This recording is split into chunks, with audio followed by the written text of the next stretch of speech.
Hoy vas a ver tu destino en una línea de tiempo, desde la eternidad pasada hasta la gloria en el siglo venidero. Tu vida se dirige hacia uno de dos destinos eternos, y cada segundo que acontece empuja tu alma hacia el día del juicio final, y después solo queda esto: cielo o infierno.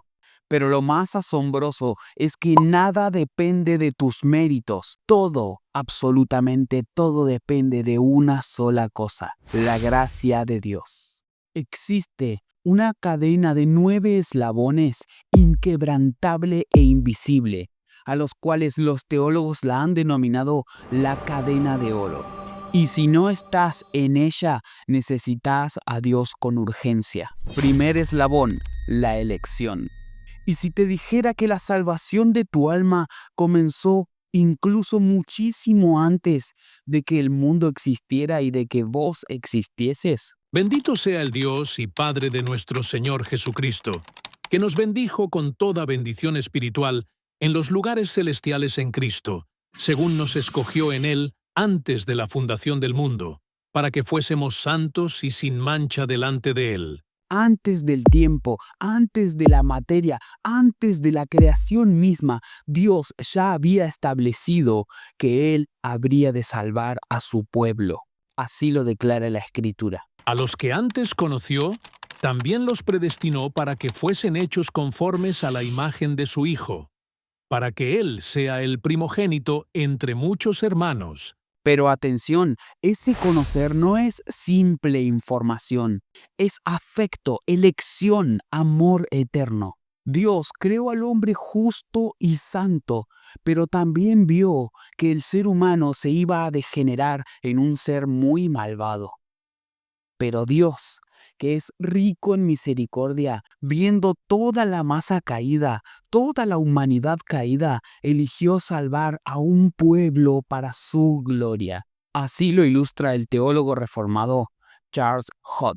Si miramos una serie de objetos con el propósito de seleccionar algunos para un fin definido, el primer acto es fijar la mente en algunos, dejando de lado a los demás.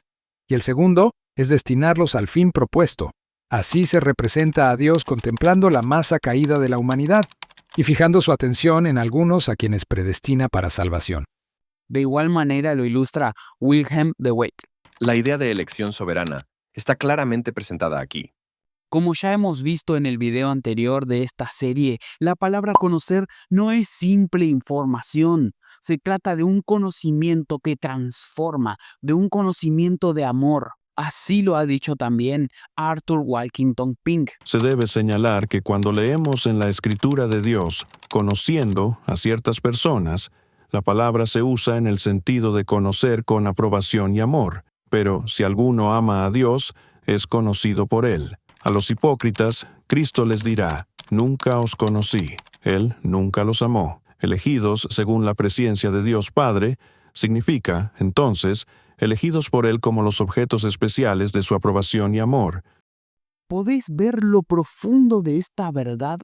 Dios eligió amarte como un esposo ama a su esposa. Eligió conocerte con un amor íntimo, con un amor especial, con un amor eficaz.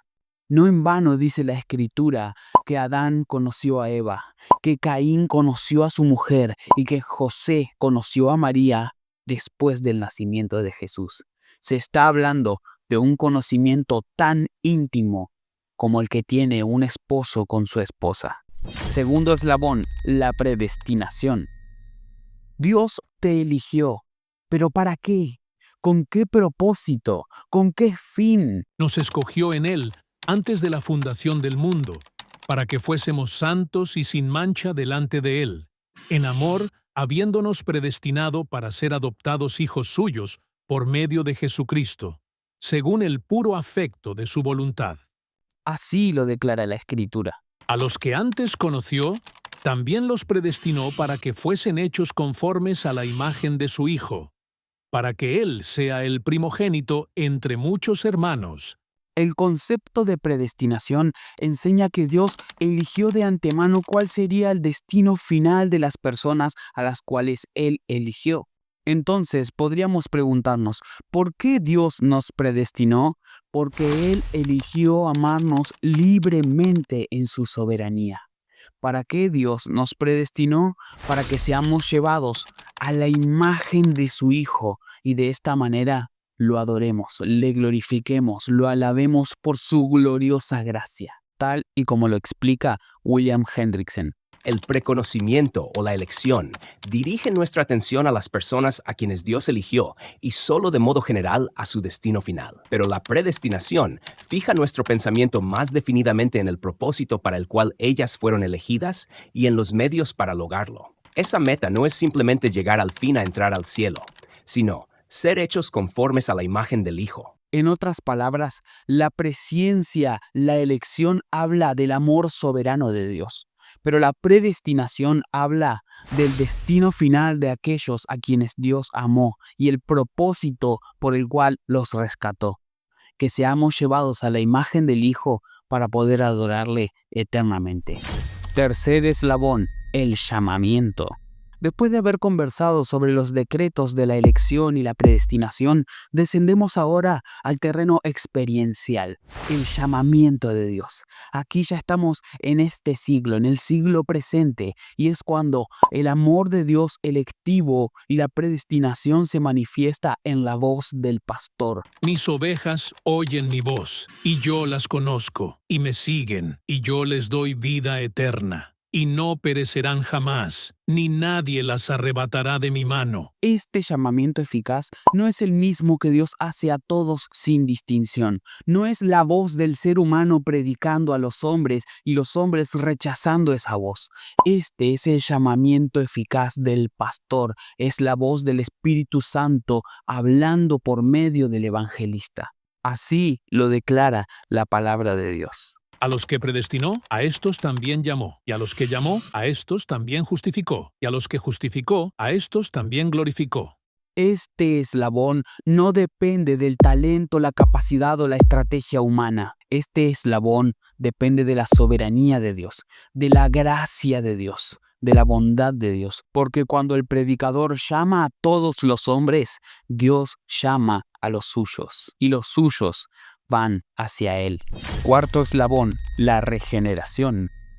¿Sabías que nadie puede creer en Dios hasta que Dios lo regenera? Hemos visto cómo Dios escoge, predestina y llama, pero la pregunta es, ¿cómo responde el ser humano a ese llamado? El ser humano acepta el llamado de la gracia por otra gracia, que es la regeneración. Wayne Grudem lo explica de la siguiente manera. Dios llama eficazmente a las personas y les da también la regeneración, y ambas acciones garantizan que nosotros responderemos en fe salvadora. No es un cambio superficial, no es un simple lavado de cara moral, es Dios levantando a un cadáver de entre los muertos, es Dios dando oídos para oír y Dios dando ojos para ver. Y la Escritura así también lo enseña.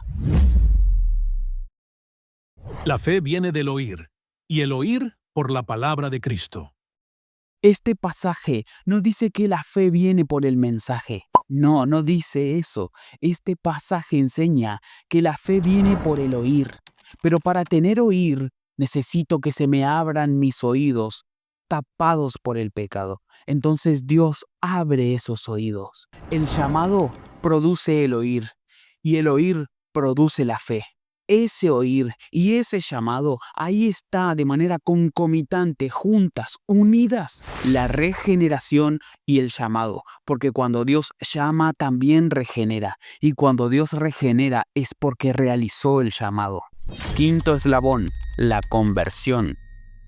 ¿Qué pasa con un alma viva cuando ve la gloria de Cristo? No se resiste, adora a Dios, ama a Cristo, se rinde ante Él. La conversión, juntamente con la regeneración, no es un cambio de conducta, es un cambio de corazón. Juntamente con ella, gracia sobre gracia, una vez más, en la gracia de la regeneración, Dios provee la gracia de la fe y el arrepentimiento. A todos los que le recibieron, a los que creen en su nombre, les dio potestad de ser hechos hijos de Dios, los cuales no son engendrados de sangre, ni de voluntad de carne, ni de voluntad de varón, sino de Dios. Así lo expresó el teólogo reformado Herman Bavinck. La nueva vida implantada en la regeneración produce en relación con el intelecto la fe, el conocimiento y la sabiduría, en relación con la voluntad, la conversión y el arrepentimiento. Aunque el arrepentimiento y la fe son dones de Dios, es el hombre el que se arrepiente y es el hombre el que cree, pero no por algo en sí mismo, sino porque es gracia derramada sobre gracia, porque Dios produce el querer y el hacer. Es pura gracia, hermanos, y asimismo lo veremos en este siguiente punto. El sexto eslabón, justificación. Todos somos culpables, sin excusas. Pero quienes hemos creído en Cristo y nos hemos arrepentido de nuestros pecados, en el día del juicio, el juez justo dirá: bien, buen siervo y fiel, entra en el gozo de tu Señor. ¿Cómo puede acontecer esto? Eso es la justificación. Dios tratando al culpable como si fuese justo. No es un cambio interior, es una declaración de justicia celestial. Justificados, pues, por la fe, tenemos paz para con Dios, por medio de nuestro Señor Jesucristo. Dios no justifica al pecador por sus méritos, sino por la obra de Cristo. Al que no conoció pecado, por nosotros lo hizo pecado, para que nosotros fuésemos hechos justicia de Dios en él. El teólogo de los puritanos Thomas Watson enseña que la justificación es un término forense, una palabra tomada de los tribunales de justicia, donde se declara justa a una persona acusada y es absuelta abiertamente. Así, Dios, al justificar a una persona, la declara justa y la considera como si no hubiera pecado. La base de la justificación es la doble imputación, el intercambio glorioso, como dice la canción de la Ivy. Dios el Hijo nos da su justicia y nosotros le damos nuestro pecado. Él nos da las bendiciones que ganó por haber cumplido la ley y nosotros le damos las maldiciones que merecemos por haberla transgredido. Entonces hay un intercambio, su vida perfecta ahora se cuenta a nuestro favor. Nuestro pecado ahora es castigado en su muerte en la cruz, y la resurrección es el sello y la garantía de que el Padre aceptó castigar al Hijo en lugar de castigarnos a nosotros, y de que también nos va a resucitar de entre los muertos y nos va a dar amplia entrada a su gozo si nos arrepentimos de nuestros pecados y creemos en Él como nuestro único y suficiente Salvador. Séptimo eslabón, adopción. Desde la eternidad, Dios te vio con amor y te predestinó y te guardó un lugar en su casa. Te llamó con una voz dulce y tierna y cambió tu corazón para que vos también puedas amarlo a Él.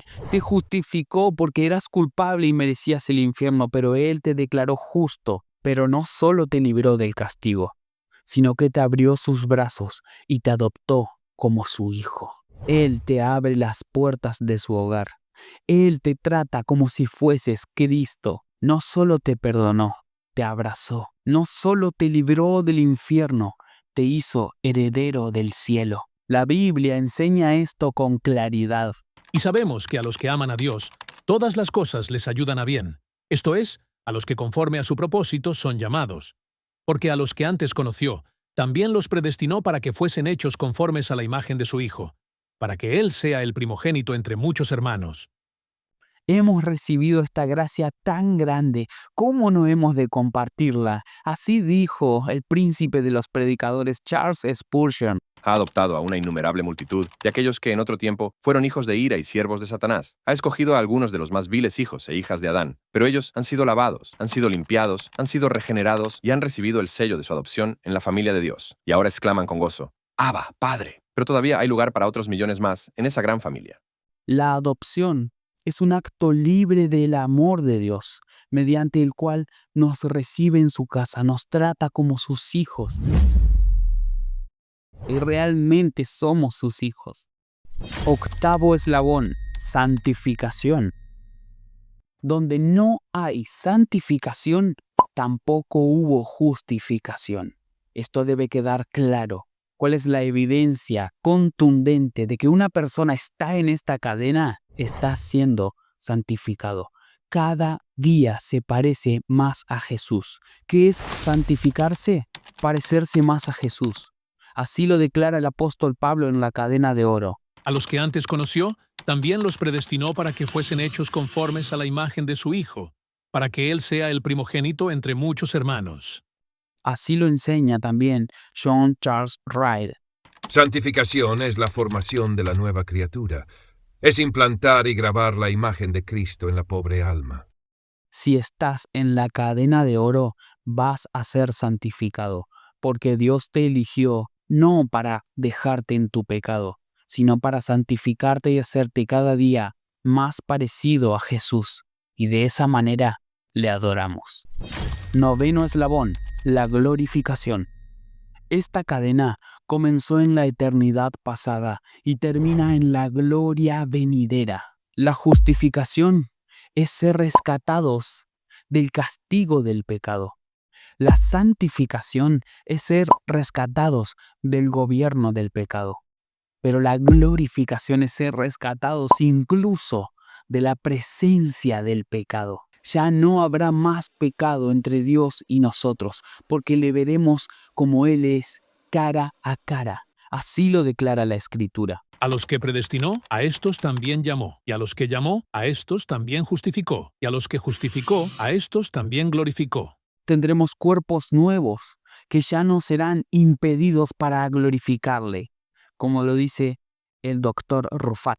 La glorificación representa la consumación de la santificación, en otras palabras, el estado eterno de los elegidos sin relación al pecado ante Dios, la cual comprende el momento de la transformación del cuerpo de los santos. Así se despliega el Ordo Salutis, que es lo que acabamos de ver, el orden de la salvación. Y estos no son escalones que el hombre va ascendiendo y subiendo, sino que es una cadena de oro que Dios arroja desde el cielo para rescatar al perdido.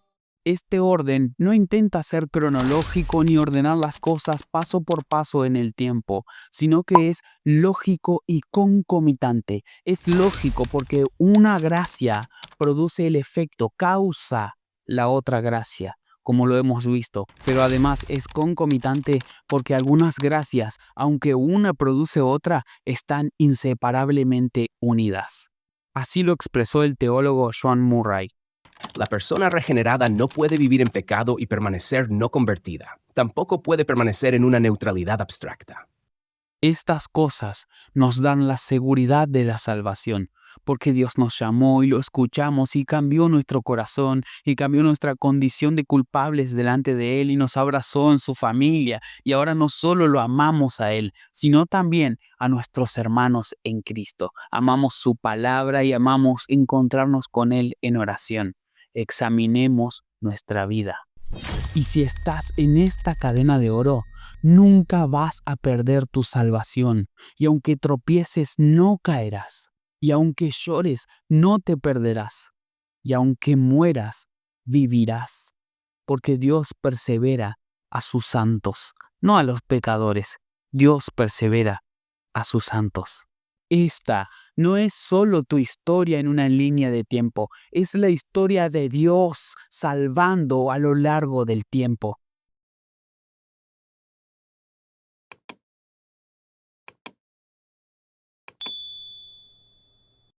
Para quienes desean estar más cerca de Jesús y conocerlo mejor, escribí este libro de Cristología Reformada. Está disponible en Amazon a un precio muy accesible.